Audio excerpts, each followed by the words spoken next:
everybody, and welcome back to another episode of Dance Talk Realness, a podcast where we discuss all nuances concerning education and dance, because the dance experience is an experience worth talking about. I'm your host, Truly B. I'm here with my awesome as always co-host, Daryl P. Hey. And we are joined today by a colleague of ours who is out here doing all the fancy things. And so I'm really looking forward to you sharing about yourself.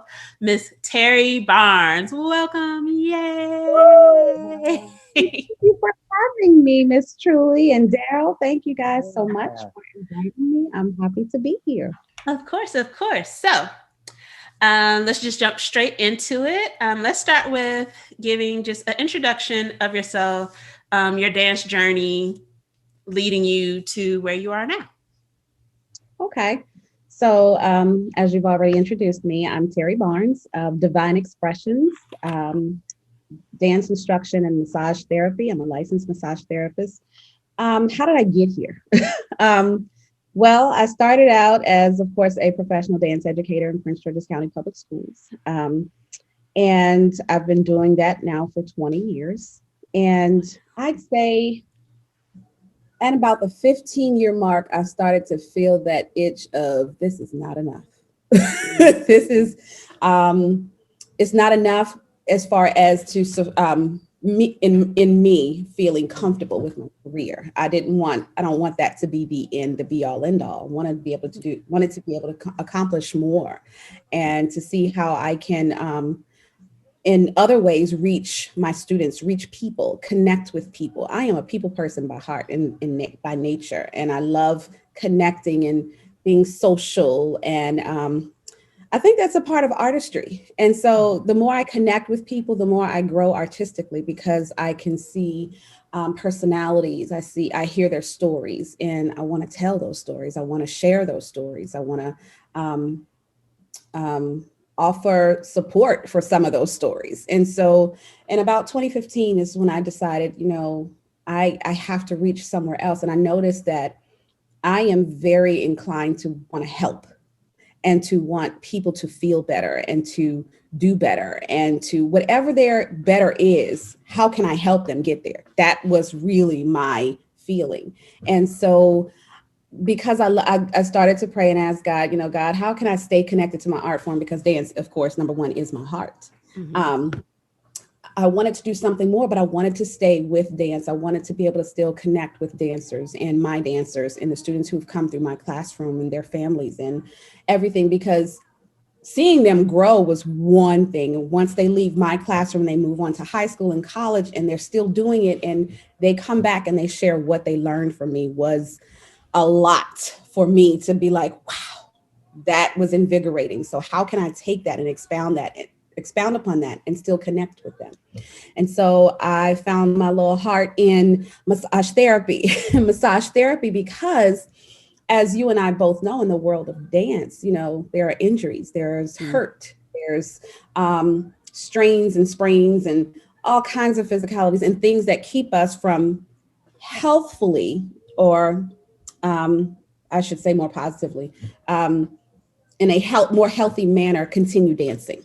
Mm-hmm. No matter what age, no matter the circumstance. And dance is also a science, and I love science. So being able to connect the understanding, the clarity of the anatomy, and understanding how the anatomy grows and works and strengthens and what weakens it was my kind of like my pathway. And so that's what drew me into massage therapy, because talking to my dancers and talking to them about what they're dancing about, how to best express that, becomes a physical thing. It becomes such a physical thing that their emotions are attacked by it too, are attacked in some cases. And so how do they understand their emotions being connected to what their body is feeling? And then how do they express that through movement? Well, when you put all those three things together, that is dance. That is also massage therapy. I have to move. I have to help them get back up and keep moving. And sometimes what I recognized more times than not is that it's that emotional state that lies in between their healthy movement and healthy healing so that they can get back to dancing. And that, oh my God, I can't do this. And my inspiration is, no, you can, let's figure it out. And so it usually starts with a conversation. And then that conversation goes into, and I hurt this and I did this. And so when we start to understand what the muscles are doing and we can understand what happened, the conversation helps us to understand how to heal and how to get them back upright and moving and being able to express using their emotion and what they went through. And what they're also experiencing and making connections for tomorrow after they're dancing and how they can use that learning experience to keep them moving.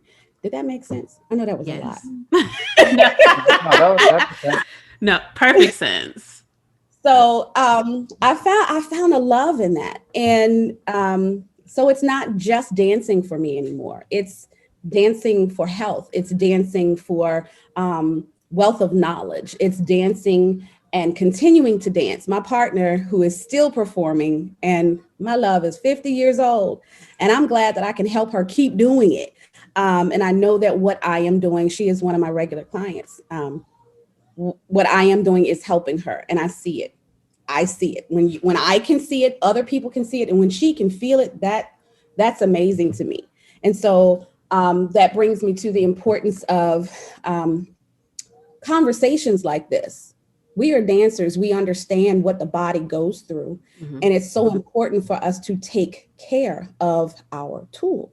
If we don't take care of our tool, there's nobody else that's going to be able to take care of it for us, because we can get up and we can say, well, I want to point this foot. Well, we're going to have somebody come and point our foot for us. We can't do that. We have to take care of what belongs to us so that we can continue being the great artists and growing into the great artists and building dance into the great art form that it is and will continue to be because of our longevity. Mm-hmm. And so we push for that longevity. And I'm an advocate for that longevity, not just for the here and now, but for tomorrow and next year and the next 20 years. So that's my journey. That's how I got here. And I am loving it. Of course, now the other part of that is sister girl getting a little older. And so I'm not performing as much as, well, I ain't performing at all no more. So I needed to figure out, okay, what's going to be my next thing so I can maintain and sustain, life. Mm-hmm. Because, as dancers, as we get old, we do pull back from the performance world and we do things behind the scenes. So my behind the scenes is massage therapy and helping to keep those young ones moving and all the new folks. So that's it. I really love the aspect of we have to take care of ourselves. And like the comparison I've always used as a musician is I'm like, okay, well, prior to switching to dance, I'm like, the trombone was my instrument. So I had to make sure that, I cleaned it, make sure that I took care of the slide properly, make sure like everything was always in place. Because if I damaged it, I couldn't play. And it could start with something just as small as a little ding. And then that starts to escalate and it builds up and it builds up. And then suddenly I don't have an instrument anymore. And I'm like, okay, now my body is that instrument. I have to take care of it, because that one little injury that I was like, oh, I just kind of tweaked my ankle. It's fine. I'll just keep going. Don't worry about that. And now that done turned into my whole leg about to fall off from the hip. And it's like, what am I about to do? Like, I can't picture my life without dance. Yeah. Right. And that is both a wonderful and a terrifying feeling, because that balance that we always have to find. And I think it's so important to have people like you who are like, okay, I can bridge these gaps and start getting other people to understand how to bridge that gap of not only, okay, the body can do this, but also this is how it works. This is how you take care of it. This is how you make sure it can continue to do the things that you wanted to do. Yes. Yeah. Part of my experience, a lot of people say, well, they're, most of my kids, I teach middle school and elementary school. And so a lot of people, their argument is, well, they're young. They're so young. They're babies. Why so serious now? I was in elementary school and middle school when I decided I knew that dance was going to be my career. I don't know about anybody else, but I know what's possible.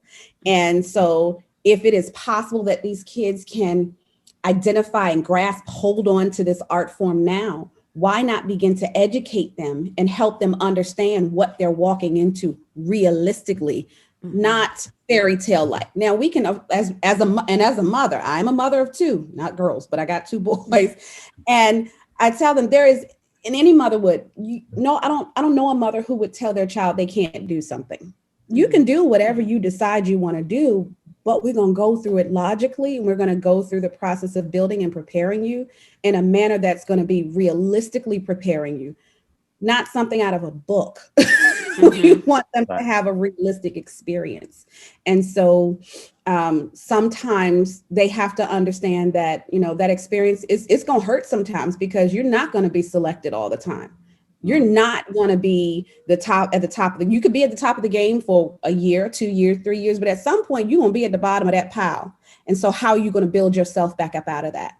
And so I'm a strong advocate of reality and realism.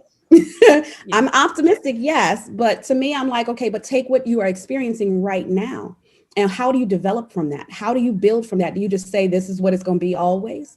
No, you determine what it is that you want, and then you begin to make the steps towards that, no matter what life deals you. And you got to be able to say, you got to be able to understand and accept that life is going to deal you some tough cards, but that does not have to be the end. Right.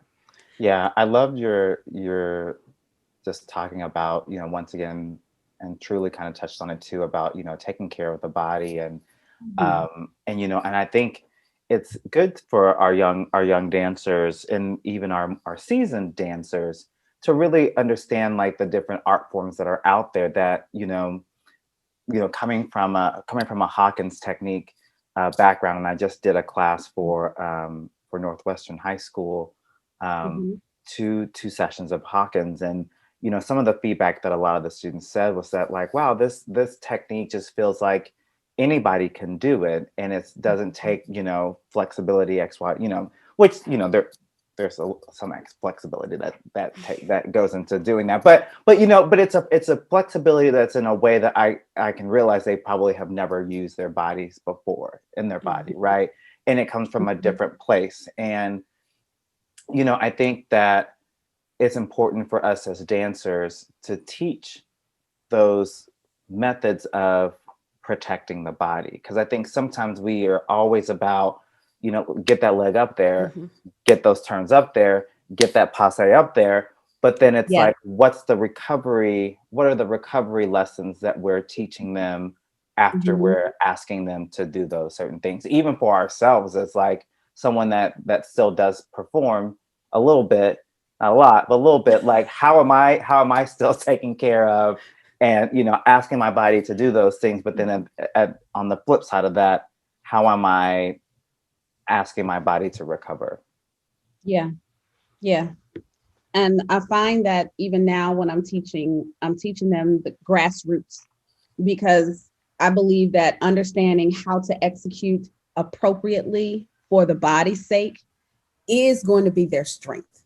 If you are skipping that grassroots, that building process to getting them to be their absolute strongest, then they're jumping up to that 4th or 5th level without the building blocks. And so what's sustaining them? What's supporting them? So then after they've jumped up beyond those 4 or 5 building blocks, and they're on that 6th block, and then there's an injury, how do they relearn? How do they learn how to get back up? Well, they never learned the grassroots. They never learned the process of, this is building, this is how you're going to grow. And so they're stuck. And they're stuck with, oh, well, I got to do this from now on. No, you don't. No, you don't. And there is healing and healthfulness that can come out of this, but you got to be willing to go back. You got to be willing to understand what was that foundation. So I'm a strong believer in build the foundation so that you can actually have something to stand on and grow from and continue growing. But without that foundation, it's hollow. So you're going to fall. At some point, you're going to come back down to that base level, and you're going to have to try to build up from there. Right. Or yes, you'll be finding a whole different career. realistically speaking. Yeah. And the other thing, talking about the emotional piece as far as divine expressions, like I said, divine expressions, we are dance, we are massage therapy. I'm kind of feeling like, in a sense, it is a version, and I don't claim to be a therapist for dance, but it is a sense of dance therapy, because what I have seen movers go through and actually connect with and define within themselves has happened through dancing, through movement. And so I've seen it with my own eyes. I've experienced it. I don't know, did you all get to watch the Chocolate Nutcracker? Yes. Yeah. Yes. We did a mini recap review. Oh my goodness. So I have to be honest. And of course, I am known as one of the teachers who, like, there's no cut cards, there's no black and white. I'm Teri. Don't ask me if you don't want to I know the miss truth. it so much. And I have to admit, there are moments where it might be a little over the top and I have to pull back. And I recognize that. I recognize I'm a work in progress. Let's just say that. But there's a moment in that movie where Debbie is actually, there's two moments specifically. One, there was a little baby who did not get selected to be one of the fairies. And that baby is boo-hoo crying. I mean, she is, I didn't get selected. And Debbie goes, come in, baby. Talk to me. What's wrong? Why are you upset? You didn't get selected. You're upset because you didn't get selected. And she goes, and she says, okay, that just means you need to keep practicing. You're going to be all right. Now wipe the tears, go on over there, and you keep practicing. We're going to see you next season. End of story. Hello. My thing, I said, I need to watch that and I need to show that to my students, their families, all of the kids. It is not a beat down. It is, we understand that you're upset and you're sad, but put that sadness into your drive to come back the next time and make it different. So when I tell you I loved that, because I feel like a lot of kids nowadays are so coddled and opportunities are handed to them. But what are we teaching them to help them understand that this is a growth process? Nothing is just handed to you because you're sad or upset. No, put that sadness and that fear and that upset into your constant work and then keep going, because in the field of dance, that's what it's about. And then fast forward to the last, the one other memory from that movie, she addressed the students. They were trying to finalize something and there was a lot of chitter chatter, talking, blah, blah, blah is going on. And she felt disrespected because she's like, I'm constantly asking y'all to be quiet because I need y'all to hear this.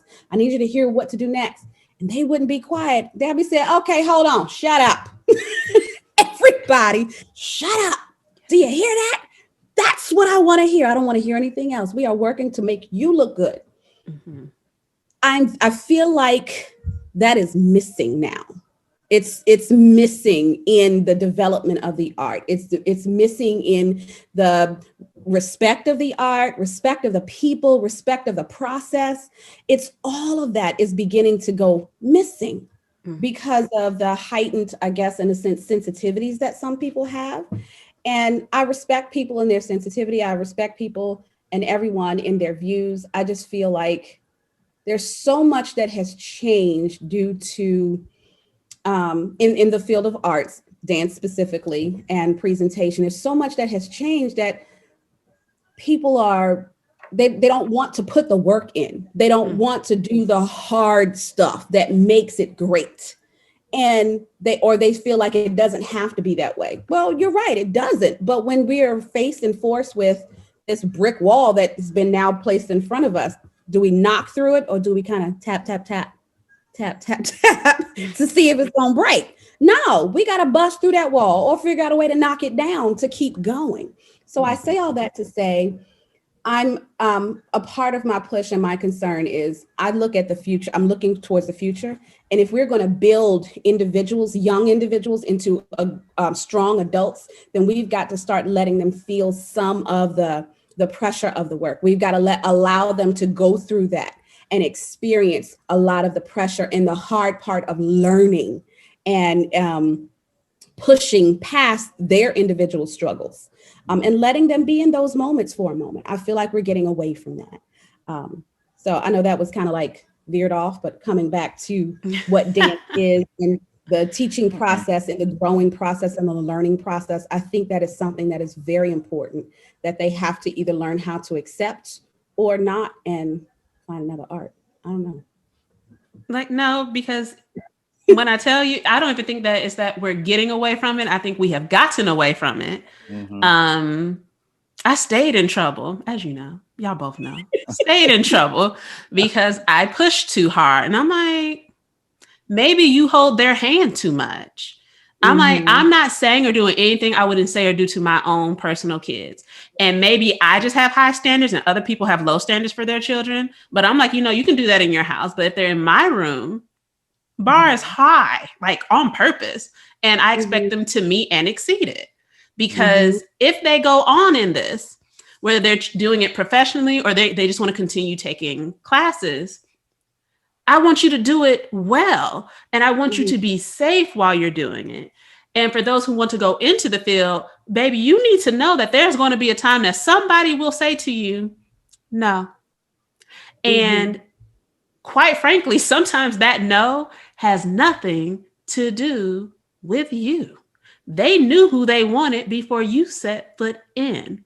And they're going to look you dead in your face and be like, thank you for your time. Yep. You can go. And I'm like, does it have to be as harsh as it could be when they're younger? No, of course not. No. But they need to be introduced to the concept. And that's the thing that, because you touched on it, Teri, that has always irked me. Because I definitely, and it sucks to watch your kid cry. I get that. Yes, it does. As they have gotten older, and all three of my kids are artists, and especially the younger two who are performing artists, it has sucked watching them be told no to something and them crying. And I'm just like, you want a hug? Because I can't, I don't know what else to do for that. But you need to know what that feels like. Okay, so now what you gonna do? Right. And like I'm gonna just put the princess that business right out there. Is the big part, though. That right there, that question you said to me is the biggest thing, because you're reiterating to them is, now what are you going to do with that? No. Yes. It's like, so what do we do now? Another perspective of, this is not the end. You've got to keep going. Yes. So what are you going to do with it? Are you going to take it, accept it, and sit it up on your dresser and stare at it every day and keep that? Or are you going to stick that in your pocket, remember that it was a no, and let that be your motivation for why it can't end, and keep pressing? It's up to us as parents. Yes, it's up to us as educators, who in most cases spend more time with other folks' children than our own. We have to continue to reiterate that, no, that doesn't have to be the end. And I think that also leads into educating parents, whether they want to be educated about what their children are doing or not. At that point, you really don't have a choice, because you have to advocate for them. So I know we're not talking about parenting; we're talking about dance. It's fine. It's fine. Yeah, but I think that it taps into, just on the ends of like recovery for the body. It's like recovery after that no, right? It's that figuring out, like, it's that coping mechanism, right? Like, how are you coping with that no? And I think that that's something that in our art form that we do. I don't know if it's parents. I don't know if it's administration. Like if it's like the pressure from parents, and administration doesn't want that drama. And so administration have probably put that force on the teacher to like limit those no's, limit those opportunities for someone to come back and say, well, why did my child not get X, Y, and Z? You know what I mean? And I think it's, because I feel like we are all comfortable with giving those no's, but I think it's because someone above us has said, well, not understanding why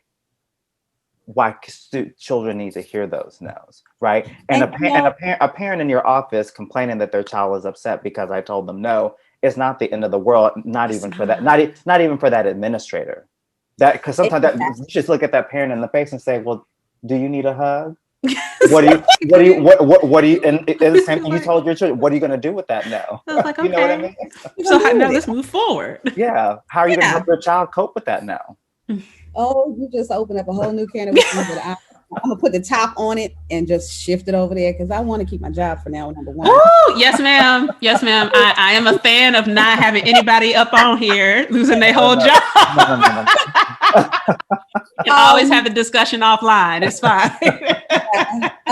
But it does remind me of that conversation of politics and church and school, and they just don't mix. And it is none of it has to do with the best for students when it comes to education. Of course not. It has to do with power. It all has to do with saving face. It has to do with everything that education is not.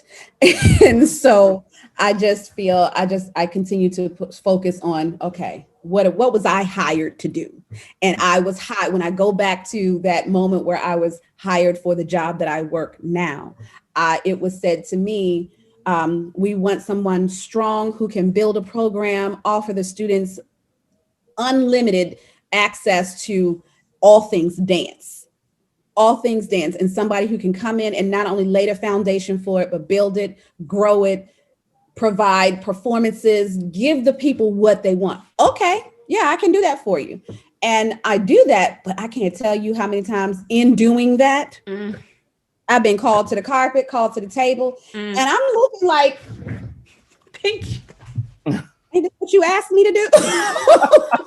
Say that again. Asked me. You wanted me to do this. Yeah. You asked me, can I do this? Yes. Can you do this? Yes. Can you do? Yes, yes, yes, yes, and yes. When do I start? You start on this date. Been there, been doing that, and I can't tell you.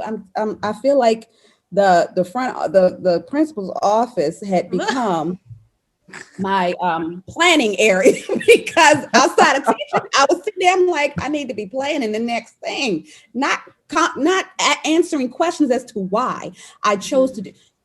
It's just everything. But I get, and that leads into that sensitivity that I think is a big problem, because dance, when I hear the title of the show, Dance Talk Realness, I don't think the reality of dance is something that's supported in education, the realities of what dance is.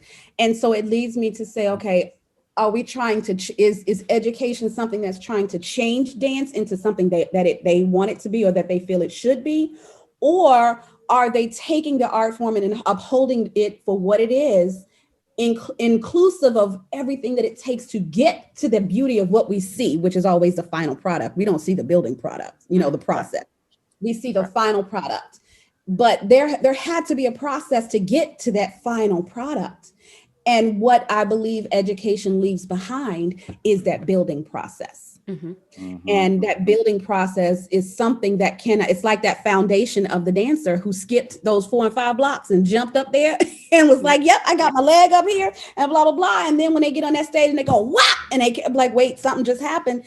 And they don't know how to either get it back down or try to get it back up right without re-injuring themselves again, because they've skipped those blocks. Well, in education, if you're skipping those blocks of what reality is in dance, then this is why they fall. This is why they don't make it. This is why it's not successful. This is why it's not effective. And you've hired these wonderful professionals to come and give them this. And then you put all these limits on, including the duct tape, the hands behind your back, go do this over there. Or this looks good.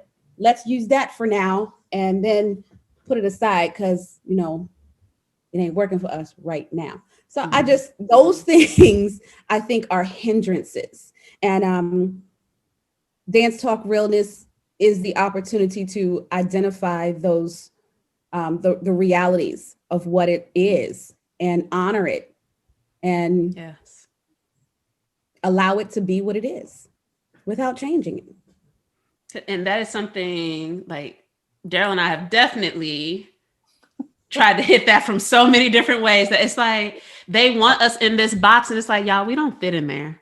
Yeah, it's not like just if you hired me, that meant I was qualified. I would love to believe that. I'm hoping y'all not out here just hiring any old body, but my degrees and my accomplishments say qualified. So let me do it. Trust me. And if I'm ever wrong, I'll admit it. Yes. But until then, let me do. You wanted me to build the program, let me build it. You want me to have them ready to go off to college to audition for companies, let me prepare them.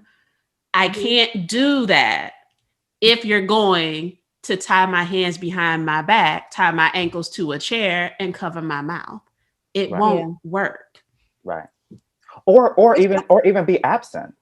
Yeah. Sometimes the absence of those people also like causes a hindrance, because if you're not trying to be there to support, then also what did you ask me to do, and how? Yes. Yeah. It's like, help. Yeah. Clarity. So to be honest and add to that, I am where I am and doing what I'm doing now because I'm circling back to this thing called self-care that I think a lot of times we do get caught up in our personal lives and our work. The two of those together, what we come home to, and God forbid those of us who bring home the work. I refuse. I had learned it the hard way. I can't bring it home with me. I have to leave it where it is. Leave work at work and let home be home. And that's a part of my self-care. But I've seen people who, and I have actually been a victim of it too, bringing the work home and sometimes being up at 2 and 3 in the morning, planning, preparing, getting ready for, and even those special occasions, which I'm thankful for. But at the same time, I'm just like, they didn't say this was all part of the job. Going back to the building at 2 in the morning to prep a group of students to do a news interview live, beating faces, running pieces, 2 and 3 in the morning. Really? So I literally, after that, I had to really put myself in check and say, hey, what is happening?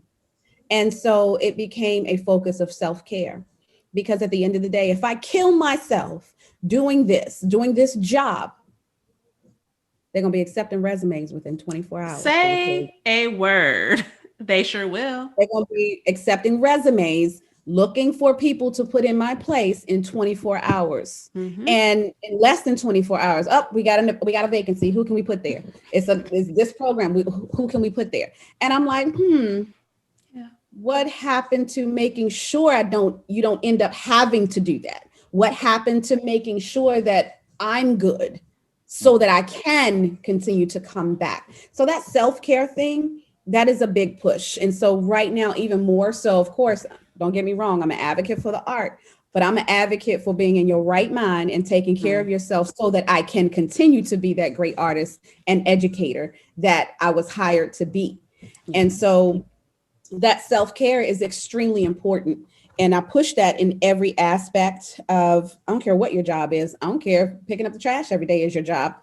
Self-care, you got to take care of yourself so that you can keep doing it. And in that, I'm an advocate for, I'm a licensed massage therapist. You do whatever you feel like you need to do to make sure you're good. And so I provide that opportunity. I have specials just for educators because I know what education can do to the sanity of us.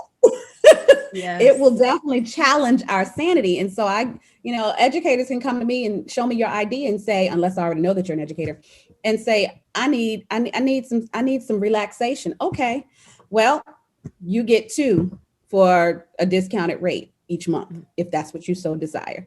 So I do have specials for educators. Now, what does that mean for dancers who are educators? That means you get pretty much taken care of physically and emotionally. And I think that that's not something that we as artists, we don't really take hold of that enough.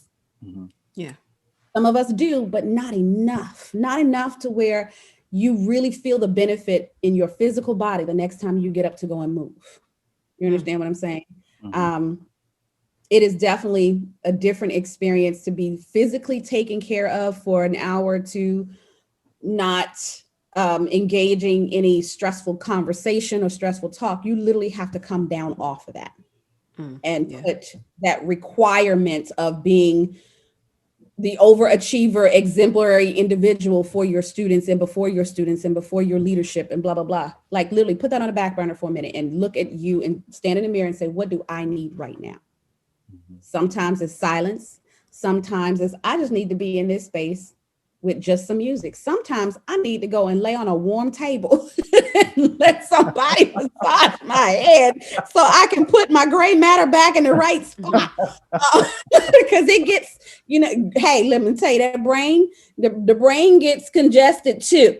And so sometimes we have to really help it to say, okay, hit the reset button. And so I think that's extremely important. So that's a part of also why I went into massage therapy. And yes, so I'm going to ride this thing all the way out, dance or no dance.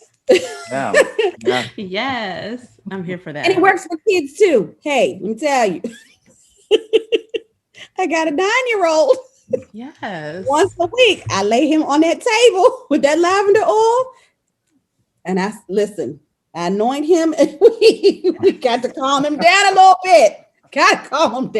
bit. And it works. Like bring him back. Bring him back. It works. All right, so I am glad that you brought that on back for us. It means I don't have to figure out how to do that. Because I do know that you have some offers that are coming up. And I want you to definitely make sure you put those out there. Sure. So, as we said, I specialize in massage therapy, physical and emotional care through touch. And I say through touch because I think people don't understand when you're in the womb, when you're in the womb, you are floating in amniotic fluid. There's nothing touching you other than that gentle, warm flow. And you hear that wishing sound of being in the womb. Yes. So it's an innate thing that brings us comfort. It brings us down to that mellow place of originality of who we are. It's innate. And so that's what brings us comfort. I don't know if you hearing the sounds of the ocean. I've never met anybody where they said that was annoying to them. Because if you sit and you just get quiet and that's all you listen to and you hear, you do kind of mellow out and you go to a place of, oh, what just happened? That's because it's innate. That's something that we were created hearing and feeling constantly and consistent. And so with that, touch is once the baby comes out, the first person that touches them, of course, is a doctor. And then I don't know I'm sure you don't remember, but when the baby is taken out and they connect it with the mama or the warm touch, there's an instant comfort. And so that part is innate with us too. And so when you come down to a place of where you come to a place of where you recognize you're on edge and all of your hairs on the back of your neck or wherever is standing up because you're stressed and everything is tense. And then you literally take a deep breath in and someone places pressure here, warm pressure, even the palm of your hands on your shoulders, on the back of your neck. As you're exhaling, it is a most calming process. And it causes all of your stressors to relax away. So I have a session coming up. It's mainly for couples, but of course, massage therapy is touch anyway. You can't have massage therapy without actually putting hands on someone. So, but touch, the workshop for touch, it teaches people, couples, how to reconnect literally through touch. Now, of course, everybody's like, well, I know how to touch my mate. Well, okay, great. I'm happy for you. But what's the meaning of that? You know what I'm saying? If you want to reconnect, if maybe the emotional connection is not where it could be. Maybe the spiritual connection is not where it could be. Maybe you've been together so long, you're just like, don't touch me. Sometimes we go through processes. So it's rekindling and reconnecting with the emotional connection through touch. And so when you are connected with someone emotionally, then your ability to touch them and actually bring comfort and relaxation, it takes the relationship to a whole different level. Now, as I tell everyone as in these sessions, if this process leads to sex, great, go have at it. Have a wonderful time. I don't want to be a part of it. If it does not, and it causes you to absolutely hate your partner even further, well, then we have recognized some psychological concerns. And now I invite you to a list of psychological support teams that I can refer you to. Either way, it's a win-win. So at the end, you're going to either find out that, ooh, we have a new way to connect, or we need to go talk to a counselor because something ain't right. Either way, you win. Yeah, it's a win-win. So touch is, I just felt like, I feel like people need to reconnect or re-understand the importance of physical touch. And I'm a believer in the 5 languages of love, touch being one of them. Mm-hmm. And if you can bring your partner pure comfort just literally by laying your hand on their shoulder or touching their face or, holding their hand or just embracing them, mm-hmm. Why not be reminded of that? Why not be guided through a process that invites that? Coming home from a stressful day and you say, hey, how's your day? I hate it. It sucks. Guess what? You might not have to use words at all. You just come and say, I'm here. Communication through touch is definitely necessary. So touch is a workshop that I'm offering beginning in February. As of right now, I have 3 slots available between February 1st and February 14th, 3 slots remaining available. There are other slots that have been taken, but I do them on large scale where, of course, this was pre-pandemic. Once the pandemic started, then it became smaller groups. Yeah. So I just do one couple at a time virtually. And of course, one couple at a time in my space. My space is a private practice. But it's just easier to do it virtually. And then if you need privacy, I can just click your screen off and say, have a good night. Y'all be blessed. I'll be blessed. Go forth. Go ahead. News, but I don't need to be a part of that. So it's been I've gotten a lot of good feedback. People have loved it and enjoyed it, and they continue to come. I have Valentine's Day couples massage events, not events, but sessions that are available where the couple comes to me and we actually do a couples massage. Now, this is separate from the workshop. The workshop is one thing where that's the virtual workshop, but there's actual hands-on couples massage where I have a partner that comes in and the couple both receives massage at the same time. Okay. I also do stretch therapy, which of course is amazing for our dancers. Mm-hmm. If you've ever had a facilitated stretch session, then you definitely know the benefits of such. If you've never had one, I look forward to hearing from you soon because your life will forever be changed. It's a deeper level of stretching. Because if you think about it, when you're stretching, you're engaging other parts of your body to help support you in that with what you're doing. And you're trying to organize your breathing and focus on which muscle group you want to focus on at that time. Whereas facilitated stretching is where I do the stretching for you. And you literally all you have to do is focus on breathing and lay there. And of course, many times as dancers, what do we want to do? We want to help raise that arm. We want to help raise that leg. And I'm like, let go. You don't get to do that. You paying me to work with you. So I'm working for you. Let me do it. So I find that with dancers, that's the biggest struggle. Mm-hmm. But they end up standing and they're just like, oh, wait, why do I feel taller? Why do I feel longer? Because you just got the deepest stretch that you possibly could safely get without you doing it on your own. So facilitated stretching is definitely something I recommend for everybody, not just dancers. Mm-hmm. So let's see, we talked massage, we talked facilitated stretch, couples, of course, and then there's many other modalities that are there that are available, cupping, hot stones, CBD. There's all these things that can help keep us moving and keep us flowing towards or being our best selves. And I'm just an advocate of feeling good. Whatever you need to help you feel good, I'm your girl. Gotcha. Yeah. I love it. I 100% need the stretch. And I'm 100% that person who'd be like, I'll help. It's just like, no. Same. But relax though. Absolutely. And we are 100% COVID safe. I never, ever have 2 clients in at one time, of course, unless it's a couples massage, but I have policies in place. Everyone, of course, we do the temperature check. Everything is sanitized between clients. There's always at least an hour in between each session that I offer for cleaning, sanitizing, resetting, and prepping the space. And I know I'm bringing this up. You didn't ask me to. I'm still struggling with the vaccination process. Yeah. I'm just saying I need to watch it a little longer to feel better about it. I agree. I just need a little bit. I just need to watch how this goes. Just a little bit more. Yeah. But I'm safe. We are safe here. I welcome any and welcome all.